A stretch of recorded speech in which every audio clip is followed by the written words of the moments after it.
MSO cable ఛానల్కు ప్రభుత్వ ప్రకటనలు ఇవ్వాలని డిమాండ్ చేశారు ఎంఎస్ఓల సంఘం అధ్యక్షుడు సుభాష్ రెడ్డి. తెలంగాణ రాష్ట్ర వ్యాప్తంగా ఎంఎస్ఓ కేబుల్ ఆపరేటర్లు పలు సమస్యలను ఎదుర్కొంటున్నారని ఆయన అన్నారు. కేబుల్ రంగాన్ని డిజిటలైజేషన్ చేయడం కోసం పార్లమెంట్లో చట్టాన్ని తీసుకురావడం జరిగిందన్నారు. ప్రస్తుతం ఉన్న కేబుల్ వినియోగదారులు సెటాప్ బాక్స్లను అమర్చుకోవాలని, వచ్చే జనవరి నుంచి కేవలం సెటాప్ బాక్స్లో తప్ప కేబుల్లో ఎలాంటి టీవీ ప్రసారాలు అందించబడవని తెలిపారు. రోజులు అతి తక్కువ ధరకే కేబుల్ ప్రసారాలు చూడగలుగుతారు.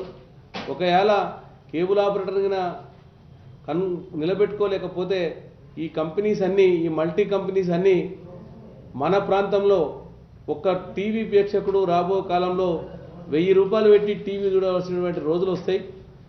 కాబట్టి దయచేసి డిటిహెచ్ల తెరువు పోకుండా స్థానిక కేబుల్ ఆపరేటర్లకు సంబంధించినటువంటి వారి ద్వారానే సెటాప్ బాక్స్లు అమర్చుకొని మీరు టీవీ ప్రసారాలు చేస్తే చాలా బాగుంటుందని చెప్పి నేను రాష్ట్ర వ్యాప్తంగా ఉన్నటువంటి టీవీ ప్రేక్షకులకు అందరికీ నేను కోరుచున్నాను.